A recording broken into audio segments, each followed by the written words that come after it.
வணக்கம். நான் உங்கள் கவி. வாங்க இன்றைய கதை படிக்கலாம்.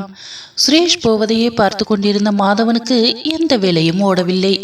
வேலை செய்ய விருப்பமும் இல்லை. அன்று முழுவதும் கீதா பேசியதையே யோசித்துக் கொண்டு டல்லாகவே இருந்தான் மாதவன். காவ்யாவிற்கு ஏன் இப்படி இருக்கிறான் என்று தெரியவில்லை. யாரிடம் கேட்டு தெரிந்து கொள்வது என்றும் புரியவில்லை. உணவு இடைவெளியின் போது தனியாக உட்கார்ந்து சாப்பிட்டு கொண்டிருந்தாள் அவள். அங்கு சுரேஷ் வந்து கொண்டிருந்தான். அண்ணா, ஒரு நிமிஷம் நில்லுங்க என்றாள்.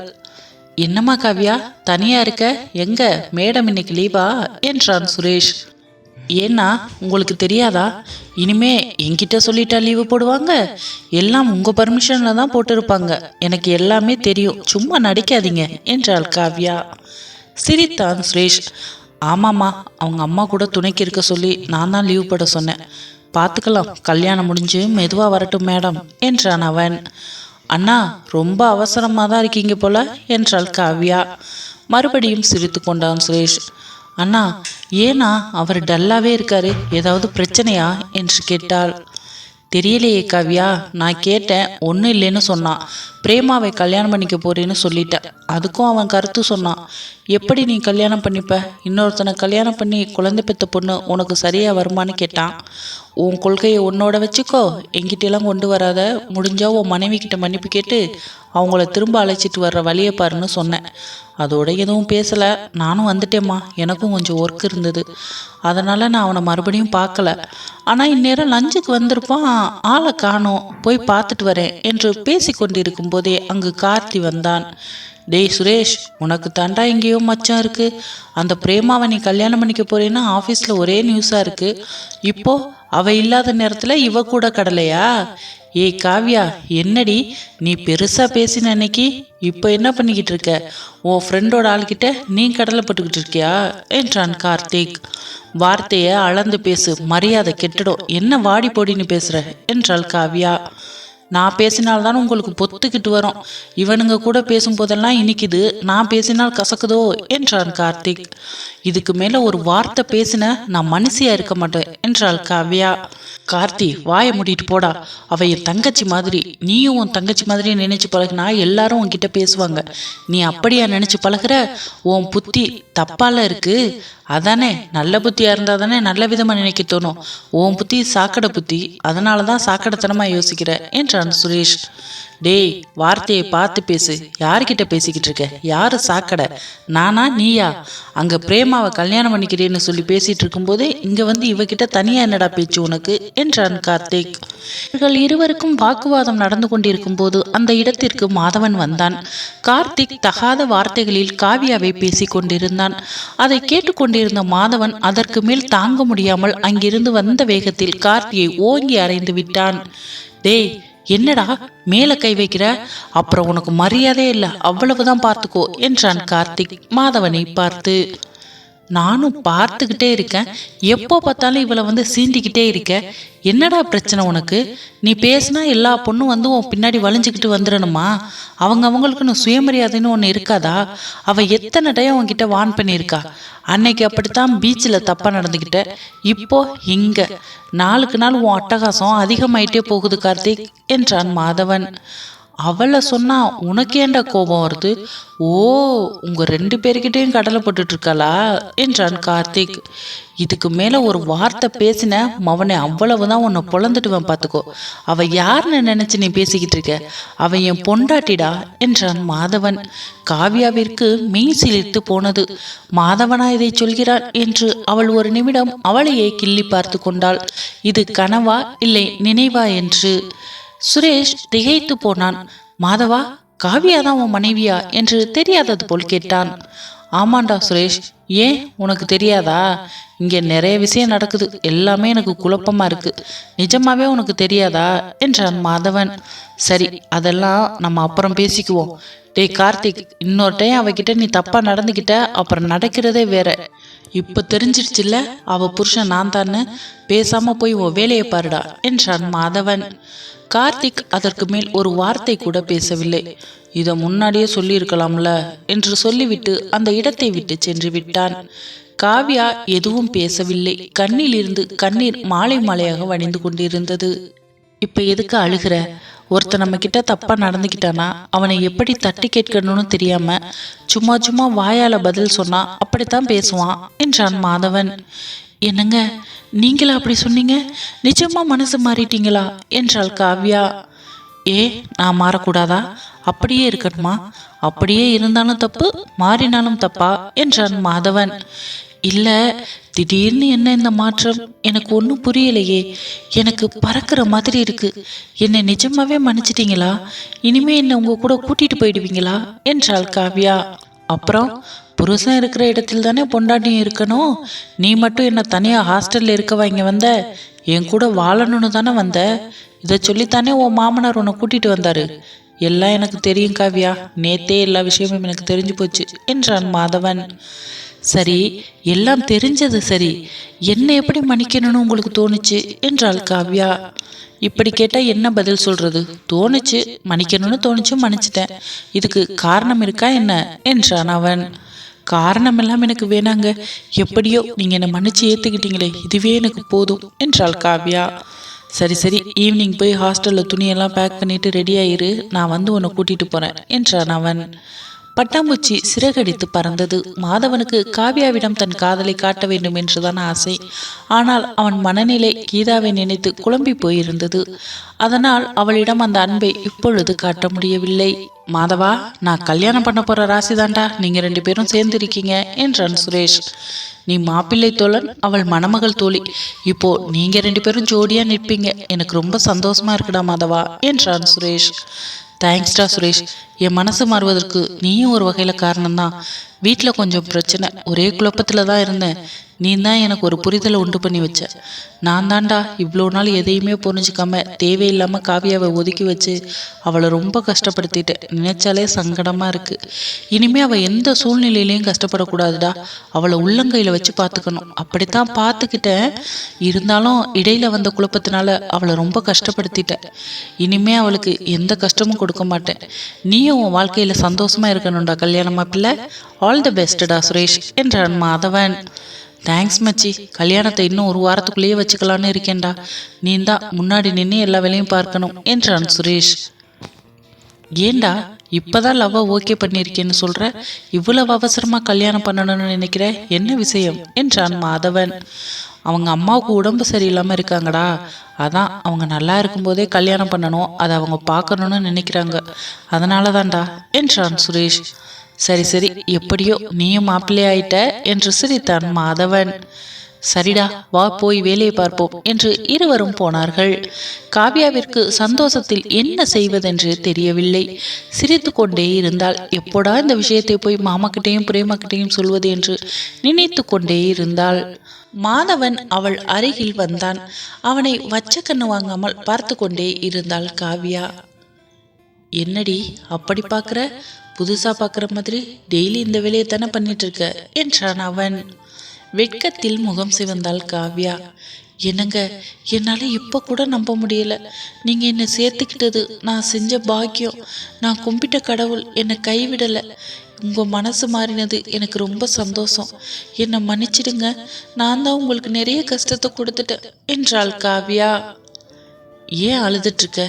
இனிமே எப்பவும் நீ அழுகக்கூடாது. இப்போ வர்றதுதான் உன் கண்ணில் கடைசி கண்ணீராக இருக்கணும். கண்ணை துடைச்சிக்கோ என்று அவனே அவளை தொட்டு கண்ணை துடைத்து விட்டான். அவள் உடம்பு சிலிர்த்தது. அவன் கையை பற்றி கொண்டாள். என்னை மன்னிச்சிடுங்க என்று அவன் கையை இறுக அணைத்து கொண்டாள். ஏய் காவ்யா, இது ஆஃபீஸ் டே, உன் பாசத்தையெல்லாம் நைட்டு வந்து வீட்டில் காமி என்றான் மாதவன். அவள் வெக்கப்பட்டு சிரித்து கொண்டே தலை குனிந்து கொண்டாள். வெக்கப்படாத காவ்யா, நீ வெக்கப்படுவதை பார்த்தால் எனக்கு என்னென்னவோ தோணுது. இப்போவே இங்கேயே உன்னை கட்டிப்பிடிச்சு முத்தமிடணும்னு தோணுதுடி. ஆனால் ஆஃபீஸாக போயிடுச்சே, என் கையை கட்டி போட்டு வச்சிருக்க. இவ்வளவு நாள் என்னை காக்க வச்சிட்டல்ல, நைட்டு இருக்குடி உனக்கு என்றான் மாதவன். போங்க, எனக்கு வெக்கமா இருக்கு என்றாள் காவ்யா. உன் வெக்கத்தையெல்லாம் எப்படி ஓட விடுறேன்னு ராத்திரி பாரு என்று சொல்லிவிட்டு அவளை பார்த்து கண்ணடித்தான் மாதவன். சரி சரி, இது ஆஃபீஸ், இப்போ நம்ம 2 பேரும் வேலையை பார்ப்போமா என்றாள் காவ்யா. அவளின் காதின் அருகே போய் கிசுகிசுத்த குரலில், பார்ப்போம் பார்ப்போம், இங்கே ஆஃபீஸில் வேலையை பார்ப்போம், வீட்டில் போய் என்ன வேலை பார்ப்போம் என்றான் மாதவன். இங்கே இருந்தால் நீங்கள் இப்படித்தான் எதையாவது பேசிட்டே இருப்பீங்க என்று வெக்கப்பட்டு எழுந்து ஓடினாள் காவ்யா. ஏய் காவ்யா, நில்லடி, எங்கே ஓடுற? எங்கே ஓடினாலும் நைட்டு இந்த மாமங்கிட்ட தான் வரணும், ஞாபகம் இருக்கட்டும் என்றான் மாதவன். மாலை வேலை முடிந்தது. அனைவரும் கிளம்பினார்கள். காவ்யாவும் கிளம்பினாள். மாதவன் காவ்யாவின் பின் வந்தான். என்னங்க என்றாள் காவ்யா. போய் ரெடியா இரு காவ்யா, நான் கூப்பிட வருவேன், வீட்டில் போய் சொல்லிட்டு வரேன் என்றான் மாதவன். எதுக்குங்க வீட்டில் போய் சொல்லணும், நம்ம 2 பேரும் சேர்ந்து போயிடலாமே என்றாள் அவள். காவ்யாவின் பயம், எங்கே இவன் போய் சொல்லி சாந்தா இவளை வரவிடாமல் செய்து விடுவாளோ என்ற பயம்தான். சேர்ந்தே போகலாம் காவ்யா, ஆனால் வீட்டில் கொஞ்சம் பிரச்சனை என்றான் மாதவன். என்ன பிரச்சனை? நானே கேட்கணும்னு தான் இருந்தேன், ஆனால் கேட்டால் நீங்கள் என்ன நினைப்பீங்களோன்னு பயத்தில் தான் கேட்கல. ஏங்க டல்லாக இருக்கீங்க, என்னாச்சு? அத்தைக்கு எதுவும் உடம்பு சரியில்லையா என்றாள் காவ்யா. அதெல்லாம் ஒன்றும் இல்லை காவ்யா, இந்த கீதா இல்லை, அவள் ஒரு காரியம் பண்ணி வச்சிட்டா. இன்னைக்கு நான் மனசு மாறுவதற்கு அவளும் ஒரு காரணம்தான் என்றான் மாதவன். என்னாச்சு முதல்ல சொல்லுங்க, எனக்கு படபடப்பா இருக்கு. கீதா நல்ல பொண்ணாச்சு, அவ எந்த பிரச்சனைக்கும் போக மாட்டாளே என்றாள் காவ்யா. அவன் நல்ல பொண்ணுதான், நல்ல பொண்ணாதான் இருந்தா. ஆனா இன்னைக்கு குடும்ப கௌரவத்தையே குழி தோண்டி புதைக்கிற மாதிரி ஒரு காரியத்தை பண்ணிட்டு வந்துட்டா. எவனையோ லவ் பண்ணி அவன் கூட சேர்ந்து கர்ப்பமா வந்து நிக்கிறா என்று சொல்லும் போதே அவன் முகத்தில் கோபம் பொங்கி வந்தது. என்னங்க என்ன சொல்றீங்க? கண்டிப்பா அப்படி இருக்க வாய்ப்பே இல்லைங்க, இதுல வேற ஏதோ பிரச்சனை இருக்கு என்றாள் காவ்யா. நாங்களா யாரும் இதை சொல்லல காவ்யா, கீதா அவளே தான் கர்ப்பமாகி வாந்தி எடுத்துட்டு வந்து நிக்கிறா. கேட்டா அவன் எங்கே இருக்கான்னு தெரியல, ஓடி போயிட்டான்னு சொல்றா. ஆனா அவனுக்காக அந்த குழந்தையை பெற்று வளர்க்க போறேன்னு சொல்றா என்றான் மாதவன். என்னங்க இப்படியெல்லாம் சொல்றீங்க? எனக்கு ஒரே பதட்டமா இருக்குங்க. சரிங்க, நான் சொன்ன கீதா கண்டிப்பா கேட்பா, நான் வந்து அவகிட்ட பேசுறேங்க என்றாள் காவ்யா. அதான் காவ்யா, நான் திடீர்னு உன்னை கூட்டிகிட்டு போய் நின்னா அதுக்கும் ஒரு பஞ்சாயத்து பண்ணுவாங்க. நான் வீட்டுக்கு போயிட்டு எல்லாத்தையும் சொல்லிட்டு உன்னை வந்து அப்புறமா கூட்டிகிட்டு போகிறேன், சரியா என்றான் மாதவன். சரிங்க, உங்களுக்கு எது சரின்னு படுதோ அது மாதிரியே செய்யுங்க, நான் காத்துக்கிட்டு இருப்பேன் என்றாள் காவ்யா. சரி, பார்த்து பத்திரமா போறியா? இல்லை இரு, நானே கொண்டு வந்து உன்னை விட்டுட்டு போகிறேன் வா என்று வண்டியில் ஏற்றி கொண்டான் மாதவன். காவ்யா அவன் வண்டியில் ஏறிய பின் கொஞ்சம் இடைவெளி விட்டு உட்கார்ந்தாள்.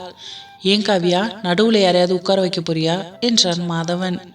இல்லைங்க, அதான் உங்களை உரசக்கூடாதுன்னு சொல்லியிருக்கீங்களே, அதனால தான் தள்ளி உட்கார்ந்தேன் என்றாள் அவள். என்ன நக்கலா, கொழுப்புடி உனக்கு. அன்னைக்கு நான் உன் மேலே கோபமாக இருந்தேன், அதனால அப்படி சொன்னேன். ஆனால் இப்போ நான் என் பொண்டாட்டிய வண்டியில் ஏற்றிட்டு போகிறேன், மாமாவை இறுக்கி பிடிச்சிட்டு உட்காரு, எப்படி கூட்டிகிட்டு போகிறேன் பாரு என்றான் மாதவன். காவ்யா அவன் இடுப்பை சுற்றி அணைத்து அவன் முதுகில் சாய்ந்த வண்ணம் பயணித்தாள். இதற்காக எத்தனை நாள் நான் ஏங்கினேன் தெரியுமா? இன்று என் ஏக்கம் தணிந்தது என்று நினைத்து கொண்டே சென்றாள். ஹாஸ்டலின் வாசலில் இறக்கிவிட்டு சென்றான் மாதவன். ரெடியா இரு, வந்து உன்னை கூட்டிட்டு போறேன். எல்லார்கிட்டையும் சொல்லிடு இனிமே ஹாஸ்டலுக்கு வரமாட்டேன்னு. பிரேமா கிட்டேயும் சொல்லிடு நான் என் புருஷன் வீட்டுக்கு போறேன்னு என்றான் மாதவன். சரிங்க, நான் எல்லார்கிட்டையும் சொல்லிட்டு ரெடி ஆகுறேன், நீங்க போய் வீட்டில் சொல்லிட்டு சந்தோஷமா வந்து என்னை கூட்டிட்டு போங்க. எப்போடா நம்ம வீட்டுக்கு போவோன்னு இருக்கு என்றாள் காவ்யா. ஆக்க பொறுத்தவனுக்கு ஆற பொறுக்காதான், எப்போடா என்னைய சேருவோன்னு பொறுமையா இருந்த, இப்போதான் நான் மனசு மாறிட்டேனே, இதுக்கு மேல என்ன பயம் உனக்கு? இனி யார் நினைச்சாலும் என்கிட்ட இருந்து உன்னை பிரிக்கவே முடியாது காவ்யா என்றான் அவன்.